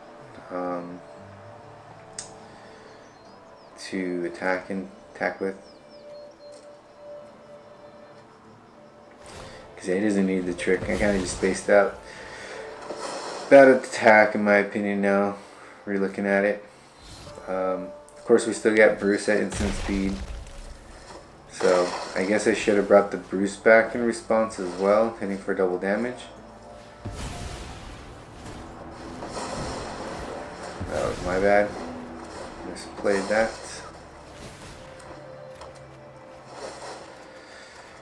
Misplayed the attack. But not bad cards from the top there. 1, 2, 3, 4, 5. We should be able to play them both. Because then we have double and 3 mana, hard casted. Flyer. Well, should probably get rid of the flyer.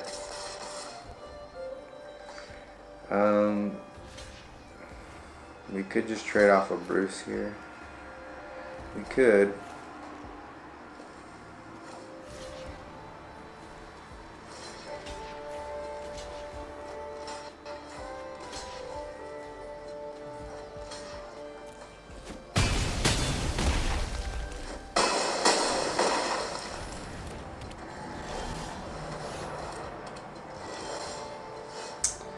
Alright. Let's get rid of the flyer. We should definitely get rid of the flyer.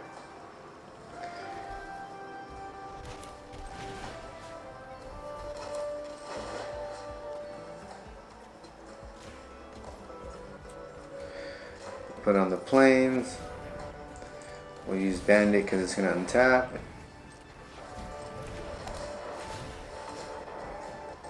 4. And we still have 4 mana.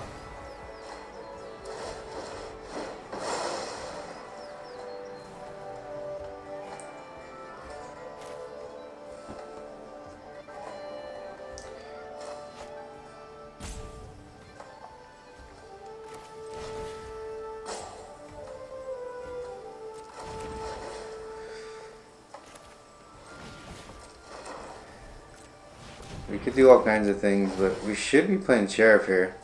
But instead we go with the Sure Shot. Once again, this is me recording audio after the fact. I don't know what caused me to do that instead. I should have just put out the Sheriff. Obviously wasted value there. Should have put out Sheriff. Should have left this guy behind. He would have been a 4/4. And then I would have had 2. I could have played both of them next turn anyway. 1, 2, 3, 4, 5, 6, 7. Well, maybe not both. But,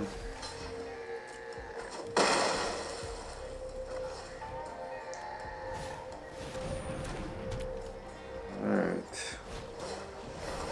Another flyer. And another flyer. Well, I'm kind of glad you didn't play the Stagecoach again, but we had a 5 flying in the air that we got to deal with. Oh man, I thought we were about to turn the corner. We can tap down one of the flyers.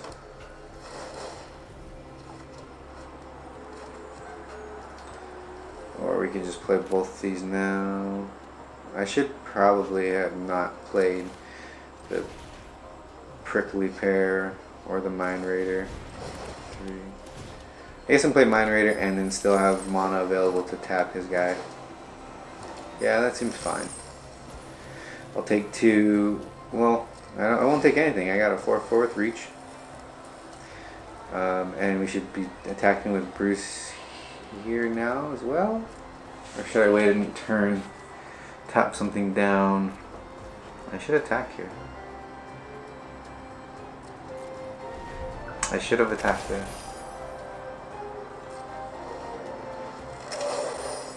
I think that was a misplay on my part as well. Should attack the within the Bruce because most likely I'm going to get a 2 for 1.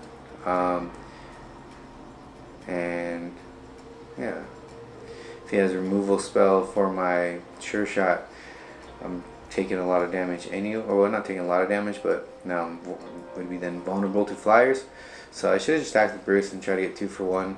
Plus have more cards to have played from and or got more Oxes. But yeah, we'll tap the 3/2 here. See if he's wanting to attack.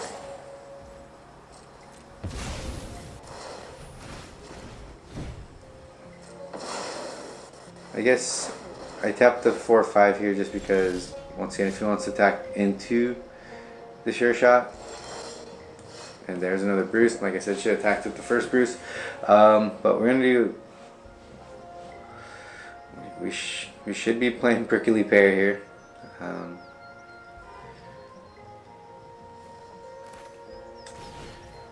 But what are we thinking? I think we should cast the pair.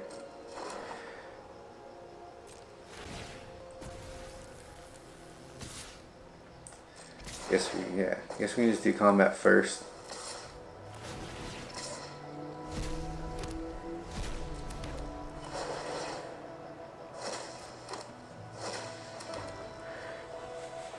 Get more dudes.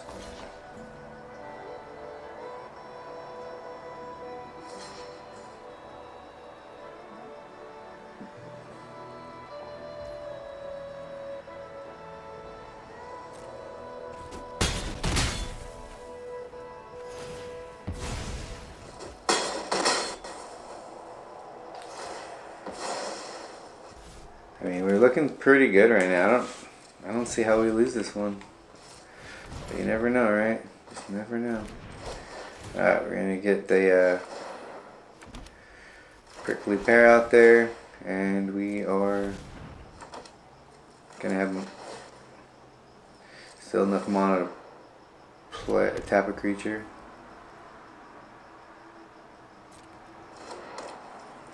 I mean, we lose to a board wipe. That's pretty much it. Gigapede, okay. Not too worried about the Gigapede. That takes out Bruce. Oh, he takes out my tapper. Alright, that's interesting.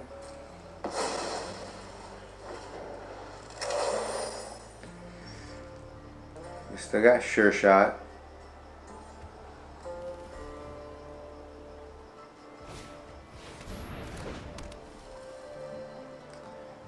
And can we just kill him on the return? Holy cow. Okay.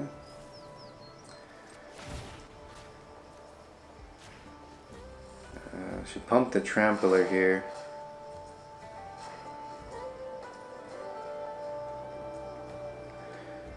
I should go all in here. Alright. An all out attack. I feel like I should do an all out attack. Maybe not with the 1/1s, but then again, maybe they get through.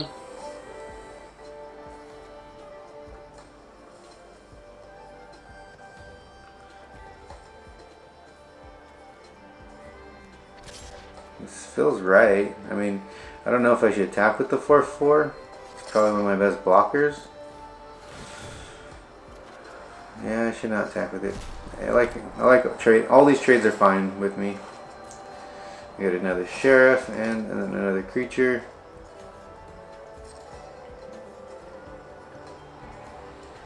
What does our opponent have?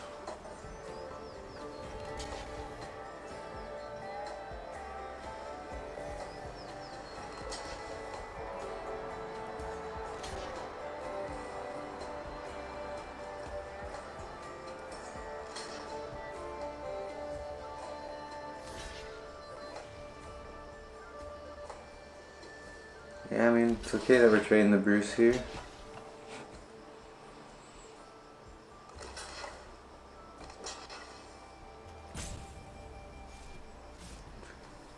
Wouldn't that be 10?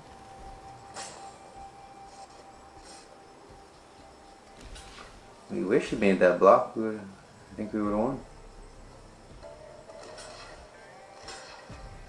Okay.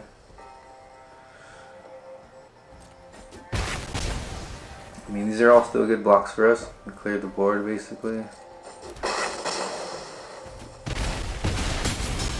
Mercenary.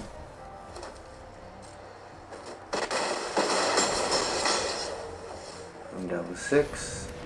We can play another Bruce and the Sheriff.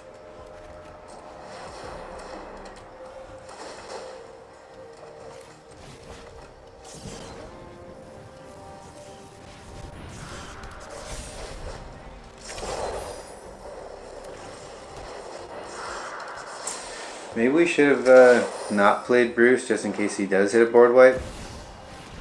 Because are we just screwed if he does hit a board wipe? And sure enough, what the hell is that? That was insane. We actually got board wiped. And just like that, we're almost dead. Look at him, he just drew like 7 cards. 1, 2, 3, 4, 5, 6, 7, 8, 9. He had 9 cards. Oh god, we were not expecting that at all. They hit their 1 outer, looks like. Jeez. They hit the 1 out. That card was nasty. I've never seen that card in this draft before. That's absolutely insane. Oh man. I guess we would have got to the train a lot sooner actually if we were to have attacked that 1 turn before that we didn't attack with the Bruce. And then we would have got, I think the problem though is we actually probably would have hit the other Bruce in the egg.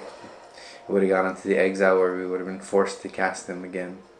But still, I think that would have meant we got the great train heist sooner winning us the game. Like if we had the Great Train Heist in the last attack, we win.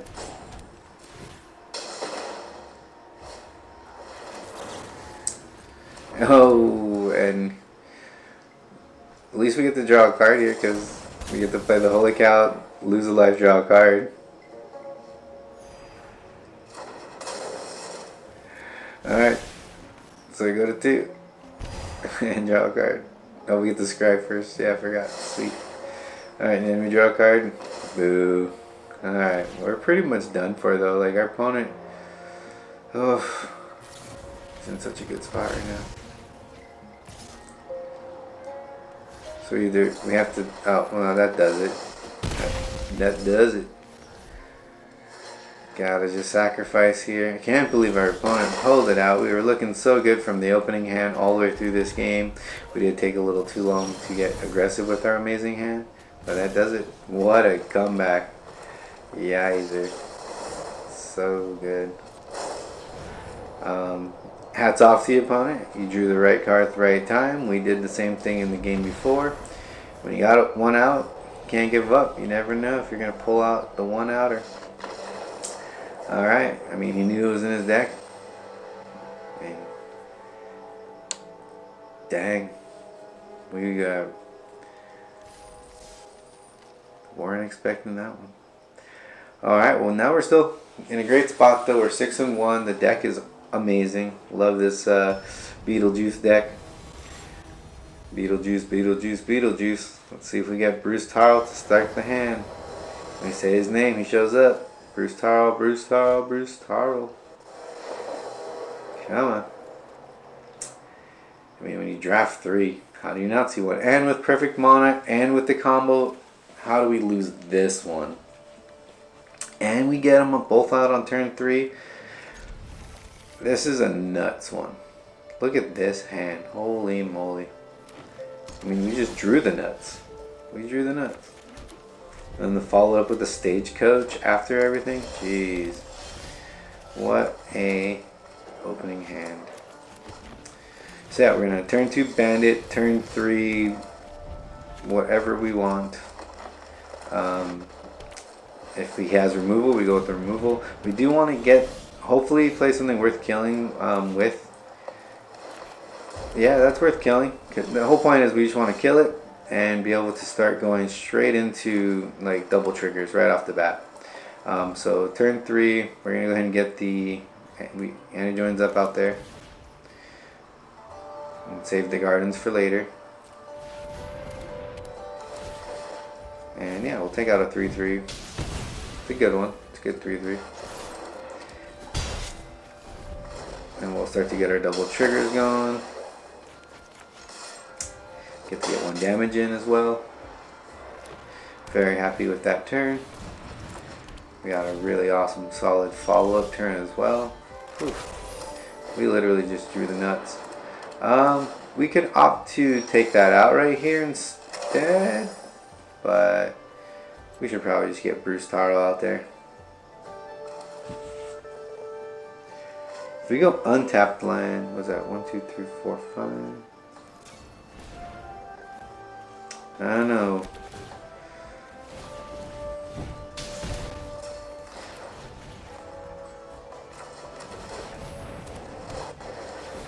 Pseudo vigilance. Get Bruce Tarl out there. Alright, double triggers. Let's see what we get. Creature and a steed. Of course, no attacks. But who knows? They don't know we have, or don't have, better yet, Snakeskin Veil. We got mana for it. You should always be playing, if you're in green, as though you have a Snakeskin Veil in hand. Always leaving 1 green mana up. Just telegraph it, even though you don't have it. Yeah, I mean, we gotta try to bait out some removal here and or tricks. We get 2. We don't get 2 for 1. We get 1 for 1. But yeah, that wasn't great. But we can go land here. We can go steed, and then we can also follow it up with the keeper as well. Well, we can also actually. No, could we have done that differently? No. Yeah, we actually could have done that differently. Oh, but no, we have to pay the 2 ward cost. Which, yeah, never mind. That's all we could do. Alright, cards in hand. Now 3 for the opponent. And, you know, I like our setup right now. We can happily take 4 damage. And if he doesn't play something, we can play Buried in the Garden. Tap the 4/4. Crew. Or no, we don't have enough to... We don't have enough to saddle the steed though yet. We need to get 1 more power on board. We could go Stagecoach.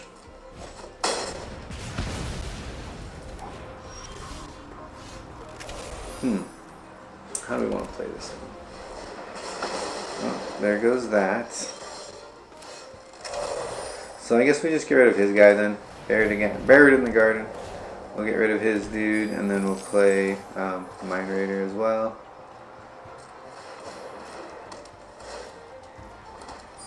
I think I did that in the wrong order though. I should have definitely done Buried in the Garden. So we're just going to leave the mana up to tap the opponent's creature. Oh, he has 2. Well, we'll tap this one, burn the treasure.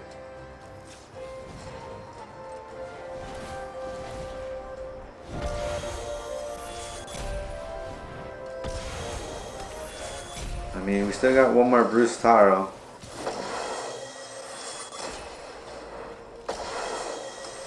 No, we got 2 more. What am I talking about?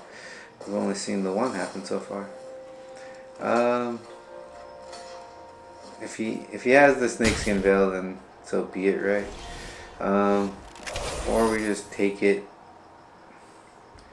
Do we need? Yeah, we just take it. No point of trading 2 for 1 and getting worse. And there we go. We got a Bruse Tarl.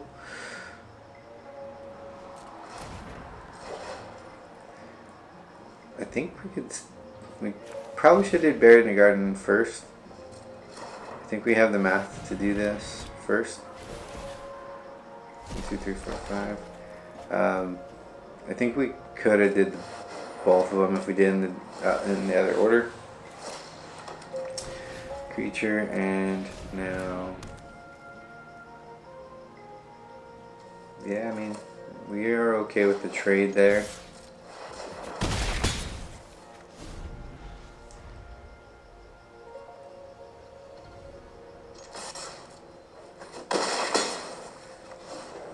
We're okay with some trades here.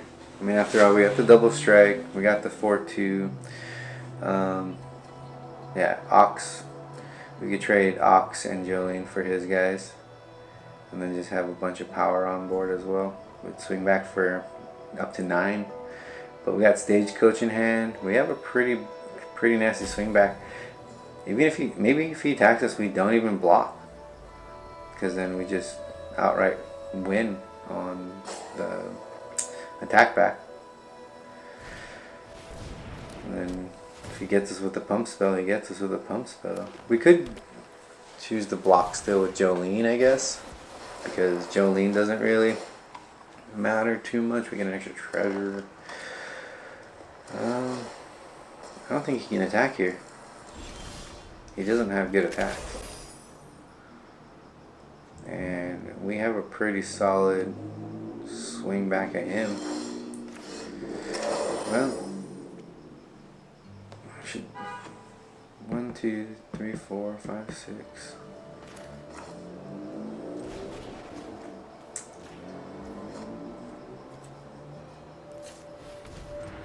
Honestly,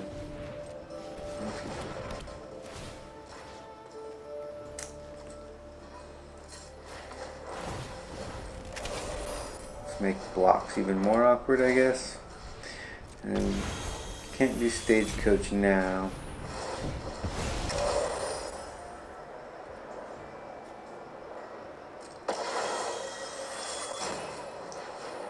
Pay the 2. Instead of 1, 2, 3, 4 here.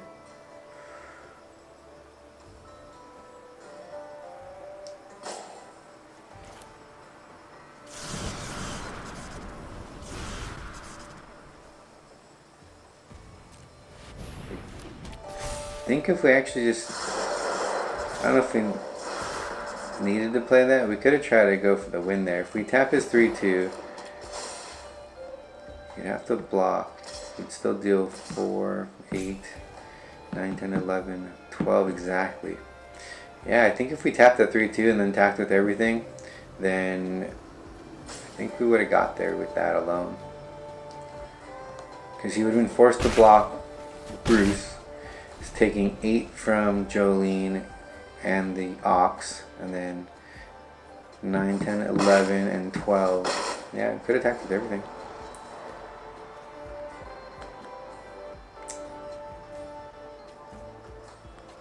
But it's okay, we got a 7-7. We have a solid, we're in a great position either way.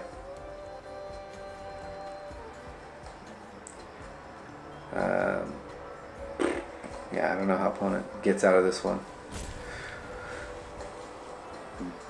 When you got 3 Bruce tarl and he joins up that you see a lot, you got a pretty good chance of winning. This deck was a lot of fun. I'm glad I got 3 Bruce tarls, and I'm glad I got to combo with a Annie joins up. That was a lot of fun.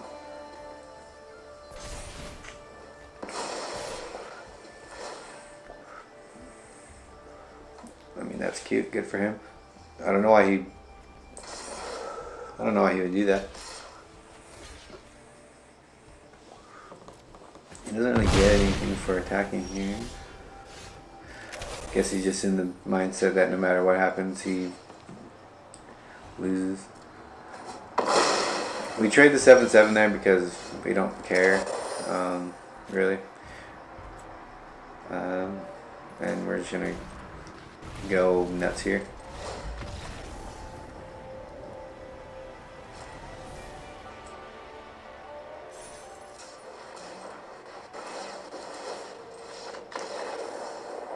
Yeah, you can't block all of it.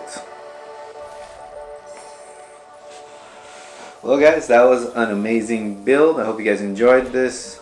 This is Maui's Best. Just want to say, thanks for watching. Please follow, subscribe, and like the video, and comment if you have any comments.